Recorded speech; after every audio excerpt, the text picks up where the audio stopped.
Hi,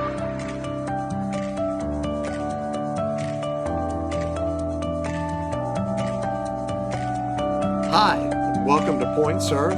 My name is Vondie. I'm the lead pastor here at Cross Point Church in Beckley, West Virginia, and we are so glad that you chose to be a part of the first podcast of Cross Point Church here in Beckley. And this is a podcast that we desire to share some practical tips, practical information, and steps for followers of Christ who are in positions of influence and leadership, whether it is in a divine space or in the marketplace. No matter where God has placed you, He has called you there to be the very best leader you can be, and we want to pour into you for that. And we hope that Point Serve is something that you can get some good information, be able to take that and make you a better servant of Jesus Christ right where you are.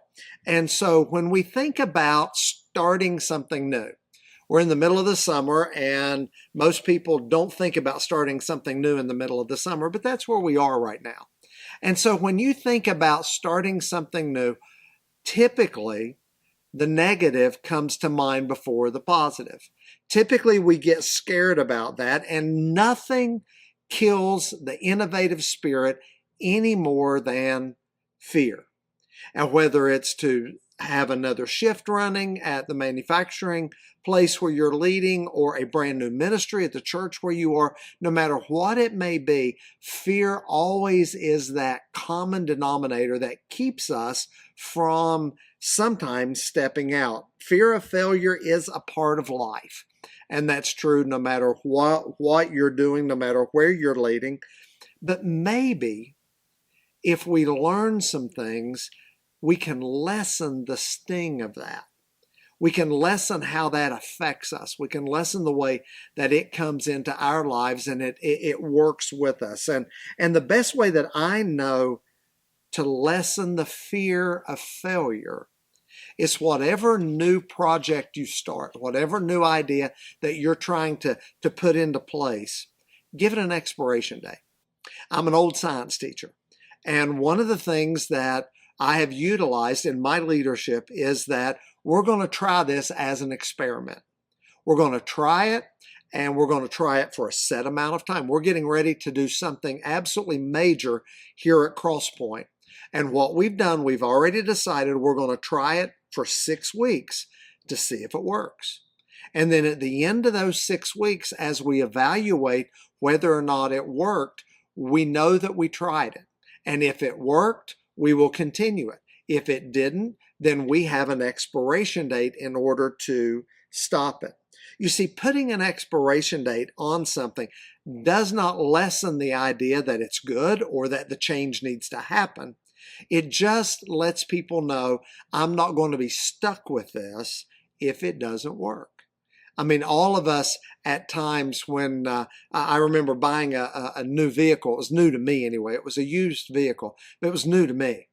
And so I knew that with that particular vehicle, I would keep it a certain amount of time, and I actually kept it longer because it ran better than I expected it to, but I knew it was for a limited amount of time.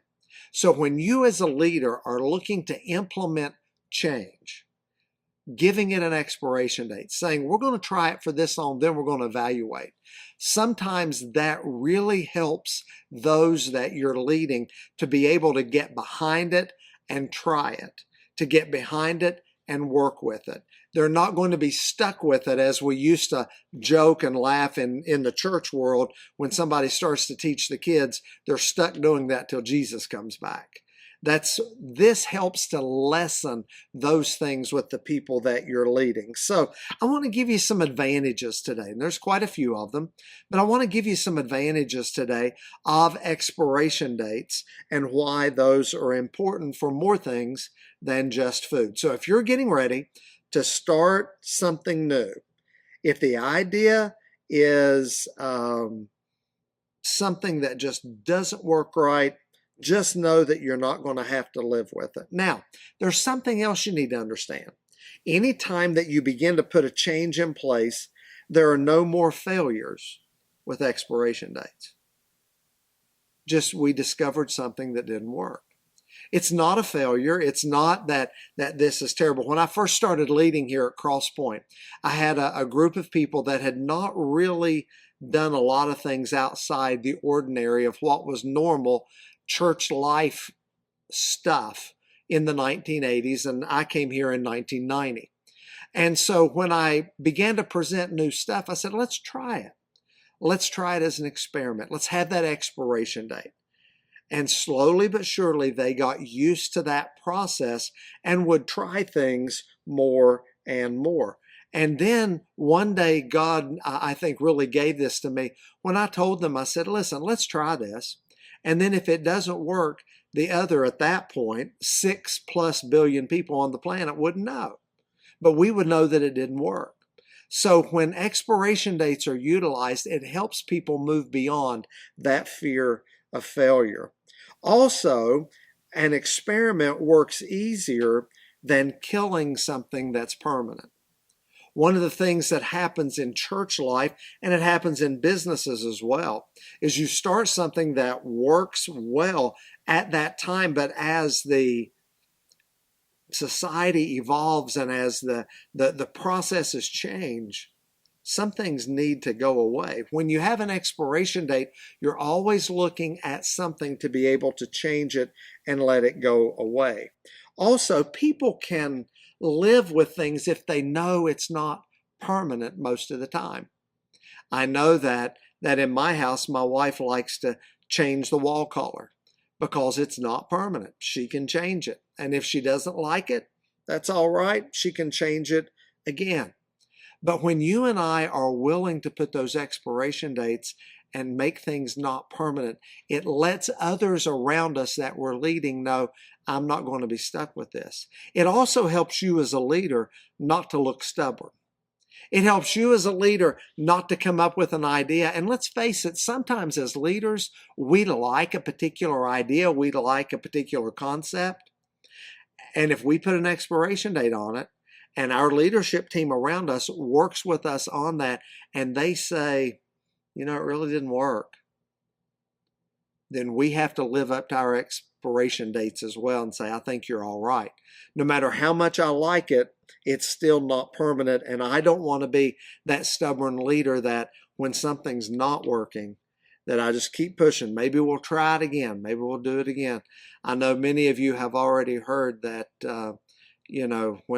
when you're stubborn with things like that, it's just kind of like a grave with two ends cut out of the end of it to where you just stay in it and nothing works.